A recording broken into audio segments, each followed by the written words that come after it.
से बड़ी खबर से शुरुआत करते हैं, जहां पूर्व विधायक भवानी सिंह राजावत को राहत मिली है। बहुचर्चित डीएफओ थप्पड़ कांड मामले में उन्हें राहत मिली है। उच्च न्यायालय ने भवानी सिंह राजावत को राहत दे दी है। सजा स्थगन के आदेश जारी हुए हैं, इससे राहत मिली है पूर्व विधायक भवानी सिंह राजावत को। आपको बता दें कि बहुचर्चित डीएफओ थप्पड़ कांड मामले में अब राहत मिल गई है पूर्व विधायक भवानी सिंह राजावत को। उच्च न्यायालय ने, हाईकोर्ट ने भवानी सिंह राजावत को यह राहत दी है और राहत देते हुए सजा स्थगन के आदेश दिए गए हैं। हिमांशु मित्तल से और बात करते हैं इस खबर पर। तो हिमांशु, राहत दी गई है अदालत की तरफ से, क्या आधार दिया गया, क्या कहा गया इस दौरान? देखिए, ये निश्चित तौर पर उस समय बेहद चर्चित मामला रहा था, डीएफओ थप्पड़ कांड मामला, जिसमें पूर्व विधायक भवानी सिंह राजावत को बड़ी राहत मिली है और सजा के स्थगन के जो आदेश हैं वो जारी कर दिए गए हैं। आपको बता दें कि पिछले दिनों कोटा में एडीजे कोर्ट द्वारा SC/ST कोर्ट की धारा 3 में बरी करते हुए डीएफओ से मारपीट के मामले में धारा 332, 34 और 353, 54 में 3 वर्ष की कठोर कारावास की सजा सुनाई गई थी, जिसमें राजावत कोर्ट के इस फैसले से असंतुष्ट थे और उनके तरफ से उच्च न्यायालय में अपील का जो निर्णय है वो लिया गया था, जिसके बाद में कहा जा सकता है कि उनके सजा के स्थगन का जो आदेश है वो जारी किया गया है और पूर्व विधायक भवानी सिंह राजावत को बड़ी राहत जो है वो इस पूरे प्रकरण के अंदर मिली है। हिमांशु, ये डीएफओ के वकील पक्ष की तरफ से क्या कुछ कहा गया अब इस पर? देखिए, डीएफओ के वकील पक्ष की तरफ से जो जिला न्यायालय के अंदर अलग अलग तथ्य रखे गए थे, जिसके बाद में भवानी सिंह रावत को इस पूरे मामले के अंदर सजा सुनाई गई थी। जब ये मामला हाईकोर्ट में गया और इस फैसले से जो भवानी सिंह राजावत असंतुष्ट होने के बाद में हाईकोर्ट में ये मामला चला, तो उच्च न्यायालय की तरफ से इस पूरे मामले में फैसला लिया गया है और भवानी सिंह राजावत को सजा स्थगन के जो आदेश हैं वो जारी किए गए हैं। बिल्कुल, और जिस तरीके से ये मामला सामने आया था, काफी इसकी चर्चा हुई थी, कई तरह की बातें भी सामने आ रही थी, थोड़ा प्रकरण याद दिलाइए। देखिए, आपको बता दें कि इस पूरे मामले में एक अपडेट और कर दें कि आपको परिवादी ने किसी तरह के जाति सूचक शब्द और मारपीट की बात नहीं मानी, ना ही मेडिकल रिपोर्ट में ऐसा जो है वो तथ्य सामने आया है। इस तरह के जो तथ्य हैं वो हाईकोर्ट में निकल करके आए और 2 सरकारी गवाह भी मारपीट की बात को स्वीकार नहीं करते। इस तरह की जो चीज है वो पूरी तरह से सामने आई, जिसके बाद में हाईकोर्ट के अंदर ये तमाम जो तथ्य हैं वो सामने रखे गए और इन तथ्यों के आधार पर भवानी सिंह राजावत को जो है वो राहत दी गई थी। आपको बता दें कि ये प्रकरण था दाड़ देवी से जुड़ा हुआ और दाड़ देवी के अंदर इस प्रकरण को लेकर के डीएफओ के पास में स्थानीय लोगों के साथ में भवानी सिंह राजावत गए हुए थे और उस दौरान जब बात नहीं बनी तो भवानी सिंह राजावत तहस में आ गए। और बहुत बहुत धन्यवाद फिलहाल आपका जानकारी के लिए। और अलवर से बड़ी खबर आ रही है, उसका रुख करते हैं। अतिक्रमण टीम के साथ गाली गलौज हुई है और मारपीट भी हुई है। ग्रेप 3 का उल्लंघन करके निर्माण कार्य किया जा रहा था। अतिक्रमण टीम ने मकान मालिक के खिलाफ शिकायत दी है। कोतवाली थाना पुलिस इस मामले की जांच कर रही है। तो ये अलवर से एक बड़ा मामला सामने आ रहा है। ग्रेप 3 लागू है और ग्रेप 3 में अतिक्रमण टीम जब कार्रवाई के लिए गई तो गाली गलौज की गई, मारपीट की गई।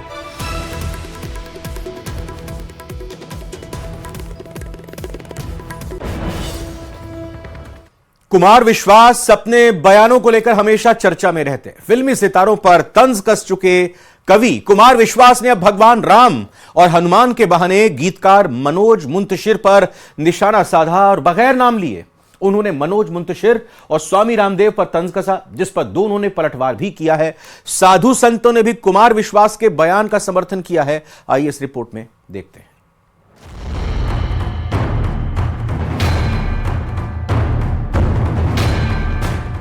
कुमार विश्वास पिछले कुछ दिनों से अपने बयानों के लिए चर्चा में बने हुए हैं। पहले फिल्मी सितारों पर तंज कस रहे कवि कुमार विश्वास ने अब गीतकार मनोज मुंतशिर पर निशाना साधा है। इन लोगों ने राम पर फिल्म बनाई, कितने मूर्ख हैं। हनुमान जी से कैसी भाषा बुलवा दी और टीवी पे बहस और कर रहे हैं। कह रहे वो तो भक्त थे, भगवान थोड़ी थे। भाई मेरे, राम जी को कुछ भी कहना ना बच जाएगा, इनको कुछ कहा ना तो फिर बस राम जी भी नहीं बचा पाएंगे। कुमार विश्वास ने भगवान राम को लेकर मनोज मुंतशिर के लिखे लिरिक्स और डायलॉग्स पर टिप्पणी की।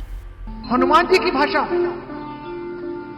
पहली बार जब हनुमान जी से संवाद किया राम जी ने, जब उन्होंने कहा कि मैं महाराज सुग्रीव का प्रधानमंत्री हूं, तो श्रीमद् वाल्मीकि रामायण पढ़िए, राम जी लक्ष्मण जी से कहते हैं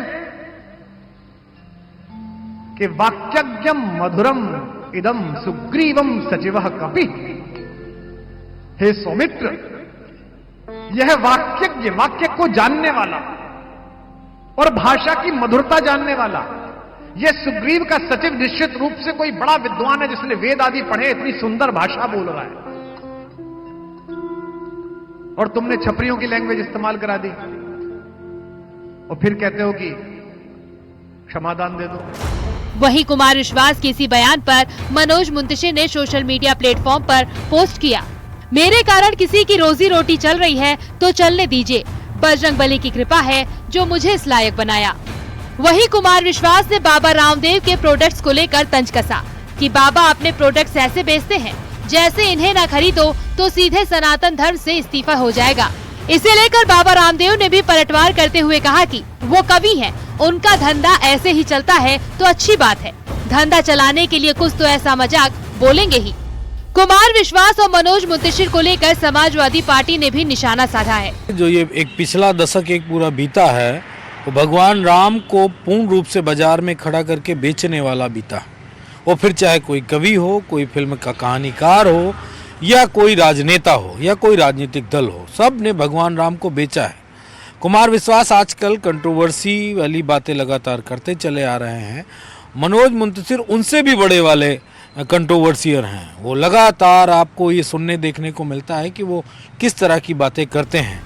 वहीं अयोध्या में साधु संतों ने कुमार विश्वास के बयान पर कहा कि मनोज मुंतशिर को हिंदू देवी देवताओं को लेकर कुछ भी लिखने से पहले सावधानी बरतनी चाहिए। जो मर्यादा सिखाते हैं उनके लिए लेखनी भी मर्यादित होनी चाहिए। मनोज मुंतशिर अच्छे आदमी हैं, लेकिन उन्होंने कुछ ऐसी ऐतिहासिक गलतियां की हैं जिसको लेकर के उनको क्षमा नहीं किया जा सकता है। और कुमार विश्वास का भी काम जो है, अभी कुमार विश्वास को सनातन धर्म को पढ़ने की आवश्यकता है। कुमार विश्वास अक्सर अपने बयानों की वजह से चर्चा में रहते हैं। इससे पहले भी बगैर किसी का नाम लिए बॉलीवुड स्टार सोनाक्षी सिन्हा पर तंज कस चुके हैं। इतना ही नहीं, वो बिना नाम लिए सैफ अली खान और करीना कपूर के बेटे तैमूर के नाम पर भी बयान देकर चर्चा में रहे थे। न्यूज़ 18 के लिए ब्यूरो रिपोर्ट।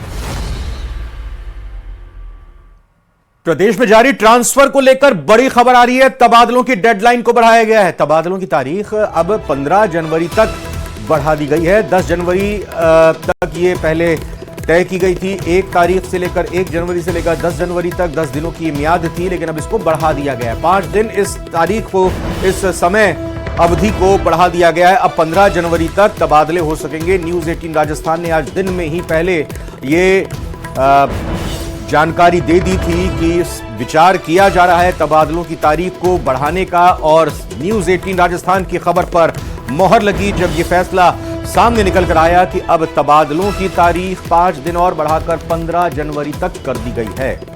आपको बता दें कि शिक्षा विभाग से इतर या शिक्षा विभाग के अलावा प्रदेश के सरकारी विभागों में तबादलों को लेकर आवेदन मंगाए गए हैं, और इन आवेदनों को लेकर कई कर्मचारी जो चाहते हैं, अधिकारी जो चाहते हैं उनका तबादला किया जाए, अपने कारण को लेकर, अपने डॉक्यूमेंट्स को लेकर संबंधित मंत्रियों के आवास पर, उनके ऑफिस पर लगातार पहुंच रहे हैं। रोशन हमारे साथ जुड़ चुके हैं। तो रोशन, न्यूज़ 18 राजस्थान की खबर पर मोहर लग गई है। पहले ही हमने बता दिया था कि सरकार विचार कर रही है इस पर कि इस तारीख को बढ़ाया जाए, इस मियाद को बढ़ाया जाए। जी बिल्कुल, देखिए राज्य सरकार ने जो तबादलों के ऊपर जो जिस रोक के ऊपर छूट दी थी 10 जनवरी तक की, उस तारीख को 5 दिन के लिए बढ़ा दिया है। ऐसे में कहा जा सकता है कि अब प्रशासन को 5 दिन और मिलेंगे कि जो तबादले हैं उनके ऊपर जो एक्सरसाइज करनी है, उस दृष्टि से भी माना ये जा रहा है कि ये जो खबर है अपने आप में अहम है। ऐसे में कर्मचारी वर्ग के लिए भी कहा जा सकता है कि एक जो खुशी की ये बात है कि इन जो तबादलों की जो तारीख थी जिसके ऊपर विगत 1 वर्षों से रोक लगी हुई थी, उसे 15 जनवरी तक बढ़ा दिया है। और इस संबंध में जो प्रशासनिक सुधार एवं समन्वय विभाग है उन्होंने ऑर्डर भी जारी कर दिया है। उसमें स्पष्ट लिखा गया है कि जो 10 तारीख तक तबादलों की जो प्रतिबंध था उनके अंदर जो छूट दी गई थी उसे बढ़ाकर अब 15 जो जनवरी है वो कर दिया गया है। बिल्कुल रोशन, चाहेंगे आप थोड़ा विस्तार से बताएं, ये शिक्षा विभाग के अलावा बाकी विभागों के लिए तबादले जारी किए गए हैं और आपने एक्सक्लूसिव बातचीत जब कल शिक्षा मंत्री मदन दिलावर से की थी शिक्षा विभाग के ट्रांसफर को लेकर, तो उन्होंने कहा था कि हाँ 15 मार्च के बाद इस पर भी विचार किया जा सकता है।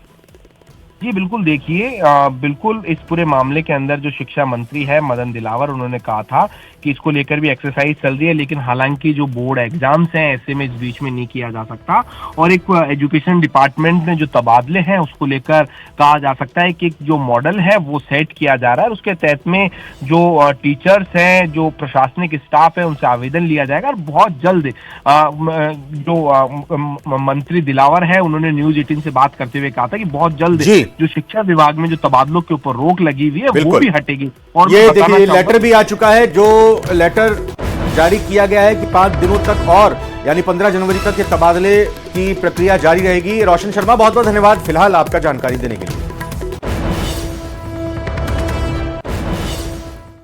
और अब बात कुंभ की। जी हां, संगम नगरी में लगने वाले महाकुंभ के लिए प्रयागराज तैयार है। बस 13 जनवरी का इंतजार है। आस्था की जमीन पर लगने वाले सनातन के सबसे बड़े मेले के लिए संत भी तैयार हैं।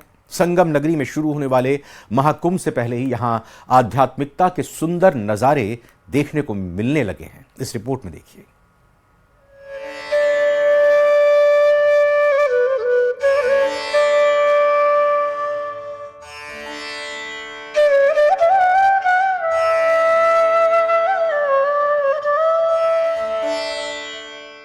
संगम नगरी में लगने वाले महाकुंभ के लिए तैयारियां एकदम फाइनल राउंड में है।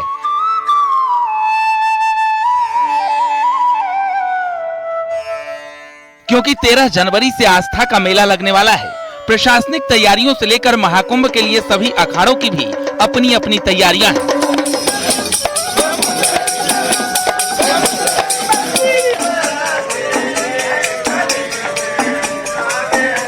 महाकुंभ के लिए अखाड़ों में हवन की शुरुआत ध्वनि से की जाती है, जहां पर साधु संत ध्वनि मोर पंख के साथ नृत्य करते नजर आ जाएंगे।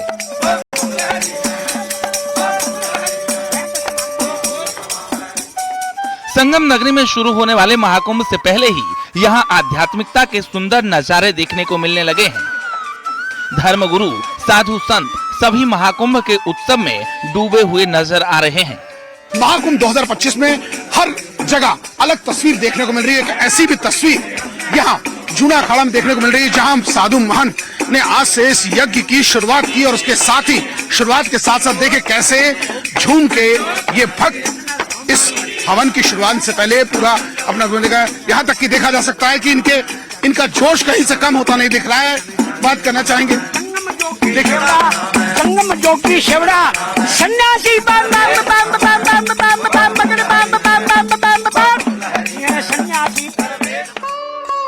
महाकुंभ में सब संतों की अपनी अपनी महिमा देखने को मिल रही है, जहां सभी अखाड़े अपने अपने ध्वज भी लगाए हैं। जूना अखाड़े ने 52 फीट की ध्वजा लगाई है। ये भगवा ध्वज महाकुंभ का आगाज करने के लिए लगाया जाता है। इसका अपना इतिहास है। अभी तक इतना लंबा और बड़ा ध्वज कहीं भी नहीं लगाया गया है। इस ध्वज को देखने के लिए दूर दूर से लोग भी पहुंच रहे हैं। पहली बार महाकुंभ में तगड़ी व्यवस्थाएं की गई है, जिसका आनंद सभी अखाड़े ले रहे हैं। ये धर्म ध्वजा अनादिकाल से है। जब से कुंभ प्रारंभ हुआ, कुंभ के प्रारंभ के पहले इस धर्म ध्वजा का स्थापना होता है। इस धर्म ध्वजा में संपूर्ण सनातन धर्म का नियम छुपा हुआ है और 52 हाथ का होता है। और हमारे अखाड़ों में, संपूर्ण अखाड़ों में 52 मढ़ियाँ हैं, 10 नाम नागा सन्यासियों के, और इसलिए 52 हाथ का ध्वज होता है। और इस ध्वज में हमारे संपूर्ण मर्यादा, सनातन धर्म और कुंभ के त्याग और बलिदान का प्रतीक है। जहां तक सुरक्षा की बात है, महाकुंभ 2025 को लेकर इस बार सरकार ने बुलेट प्रूफ प्लान तैयार किया है। सुरक्षा के इतने सख्त इंतजाम किए गए हैं कि कोई भी सुरक्षा कवच को भेद नहीं सकता है। महाकुंभ में जहां एक तरफ सुरक्षा व्यवस्था के पुख्ता इंतजाम हैं, तो वहीं दूसरी तरफ इस बार साधु संतों की सुरक्षा के लिए सीआरपीएफ के कमांडो की तैनाती है, जो साधु संतों के कैंप के बाहर तैनात हैं। सुरक्षा व्यवस्था में कोई चूक न हो, इसको लेकर अधिकारी लगातार मॉनिटर भी कर रहे हैं। महाकुंभ 2025 को लेकर सुरक्षा के विशेष इंतजाम किए गए हैं, जहां एक और पुलिस, पीएससी तो वहीं सीआरपीएफ भी मुस्तैद दिख रही है। इस वक्त न्यूज 18 टीम ग्राउंड जीरो पर उन अखाड़ों के पास है जिनकी सुरक्षा का जिम्मा उन कंधों पर है, जो सीमाओं को जिन्होंने सुरक्षित किया है।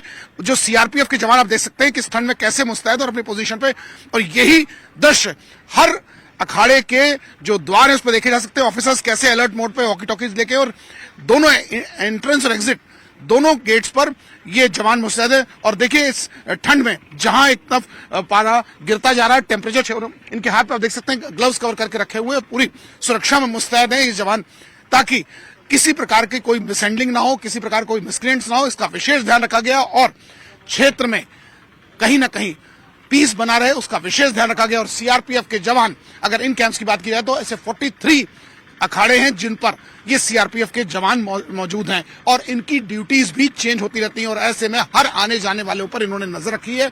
वॉच टावर्स बनाए गए और इसके अलावा पेट्रोलिंग टीम भी यहाँ मौजूद है। आस्था की जमीन पर सनातन के सबसे बड़े मेले में इस बार श्रद्धालुओं को कई ऐसी नई सुविधाएं मिलने वाली हैं, जिसकी किसी ने कल्पना भी नहीं की होगी, क्योंकि संगम की रेती पर 45 दिनों के लिए दुनिया का सबसे हाईटेक शहर बस गया है। Bureau report, news 18।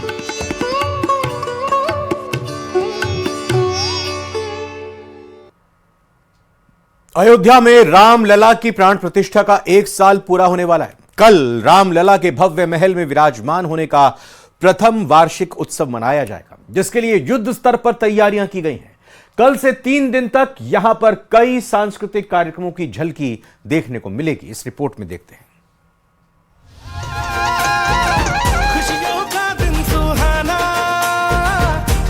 सदियों की प्रतीक्षा के बाद हमारे राम आ गए।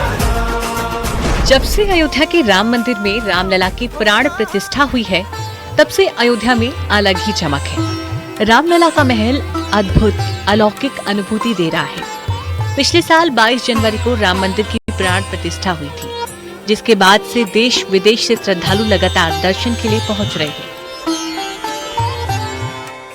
अब एक बार फिर बड़ा मौका आ गया है।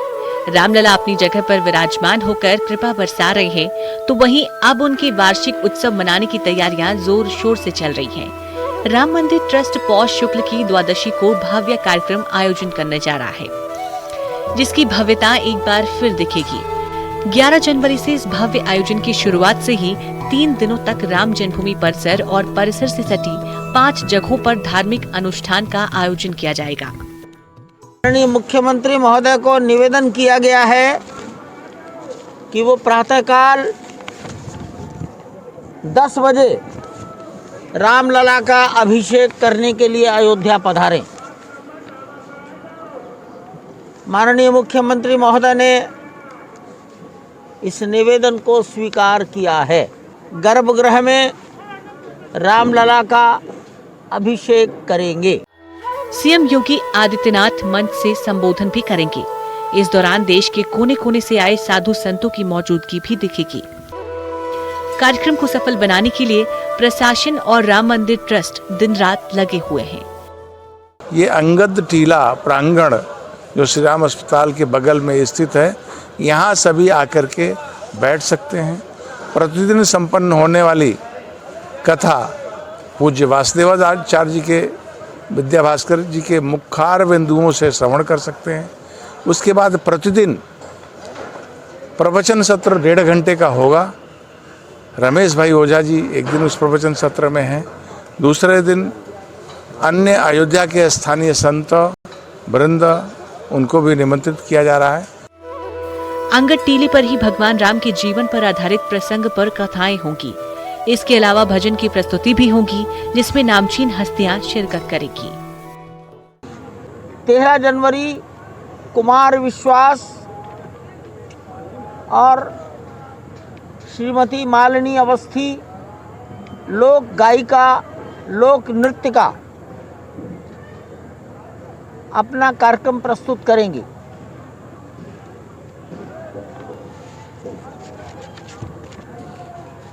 बारह जनवरी को इसी स्थान पर सायंकाल 5 बजे अनुराधा पौड़वाल पधारेंगी। गायन होगा उनका। मौका बेहद खास है। इस अवसर पर श्रद्धालुओं की भारी संख्या में पहुंचने की उम्मीद जताई जा रही है, जिसकी वजह से जिले के वरिष्ठ अधिकारियों के साथ राम मंदिर ट्रस्ट ने कार्यक्रम स्थल का स्थलीय निरीक्षण किया। लोगों को असुविधा न हो, इसके लिए जरूरी इंतजाम देखेंगे।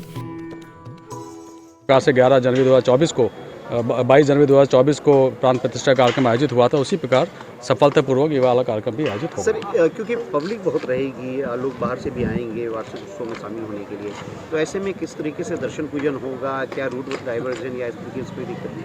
वो रूट डाइवर्जन पे भी हम लोगों ने अभी चर्चा की है, और डिपेंडिंग ऑन कि कितनी संख्या में लोग आते हैं तो उस प्रकार से अलग अलग योजनाओं को हम लोग एक्टिवेट करेंगे। तो जो डाइवर्जन्स हैं, जब बड़ी संख्या में लोग श्रद्धालु आते हैं अयोध्या में, तो कई प्रकार के डाइवर्जन्स हम लोग पहले से बना के रखते हैं और उनको एक्टिवेट समय समय पर किया जाएगा। राम मंदिर में रोज 1 लाख से ज्यादा श्रद्धालु दर्शन के लिए आते हैं, जिसके लिए ट्रस्ट श्रद्धालुओं को कई सुविधा दे रहा है। वहीं राम मंदिर आने वाले श्रद्धालुओं को अब एक और बड़ी सौगात मिलने जा रही है। राम भक्तों के लिए निःशुल्क भोजन प्रसाद की व्यवस्था देखने को मिलेगी। श्री राम जन्मभूमि तीर्थ क्षेत्र ट्रस्ट की महासचिव चंपत राय ने अग्नि पूजा करके भंडार घर की शुरुआत की है। उन्होंने भंडार घर में कढ़ाई चढ़ाकर इसका शुभारंभ किया। दर्शन करके जो आएंगे पीएफसी में अपना सामान रखे होंगे, उसके बाद दर्शन करने के लिए जाएंगे, वापसी में अपना सामान लेंगे, जूता चप्पल मूल्यवान सामान लेने के बाद इसी रास्ते से निकल करके श्री राम अस्पताल के बगल में निकलेंगे। ऐसे श्रद्धालुओं को यहाँ भोजन प्रसाद प्राप्त हो, इसलिए इस स्थान पर भंडारे की व्यवस्था रहेगी। आप देखेंगे अयोध्या के विभिन्न मंदिरों में ये भंडारे लगातार चलते भी रहते हैं, और उसी तर्ज पर राम जन्मभूमि के जो ट्रस्ट है उन्होंने भी ये निर्णय लिया कि वो भी यहाँ पर इसको लगातार अनावरत रूप से चलाएंगे। तो उसका शुभारंभ भी मेरे ख्याल से 1-2 दिन में होने वाला है, और उसके आज यहाँ पे अग्नि पूजा की गई है, और ये इससे भी काफ़ी श्रद्धालुओं को लाभ मिलेगा। प्रभु राम की प्रतिष्ठा के वार्षिक उत्सव के मौके पर हर तरफ हर्षोल्लास दिखाई दे रहा है। अयोध्या वासियों के लिए भी ये गर्व से भर देने वाला पल होगा, क्योंकि रामलला को यहाँ आने में सालों का इंतजार करना पड़ा। अयोध्या में घर घर में आरती होगी। अयोध्यावासी रामलला की भक्ति में लीन होंगे, जिसको लेकर लोग बेहद उत्साहित हैं। वो खुद को भाग्यशाली मान रहे हैं कि वो ऐसे होते हुए देख सकते हैं, जो उनके कई बुजुर्गों ने नहीं देखा। अयोध्या जहाँ पूरी तरह आध्यात्मिक रंग में रंगी है, तो वहीं पर्यटन के लिहाज से भी अयोध्या की सुंदरता को बढ़ाया जा रहा है। पिछले 1 साल से करोड़ों की संख्या में लोगों ने राम दरबार में हाजिरी लगाई है, जिसकी वजह से यहाँ कारोबार को भी पंख लगे हैं। साथ ही स्थानीय लोगों को भी बड़े पैमाने पर रोजगार मिला है। यही वजह है कि लोगों के चेहरे पर चमक है। अयोध्या में लगभग 10,000 मठ मंदिर हैं, जिससे प्रभु श्री राम का उत्सव बेहद ही दिव्य होने जा रहा है। अयोध्या से निमिष गोस्वामी के साथ ब्यूरो रिपोर्ट, न्यूज़ 18। स्पेशल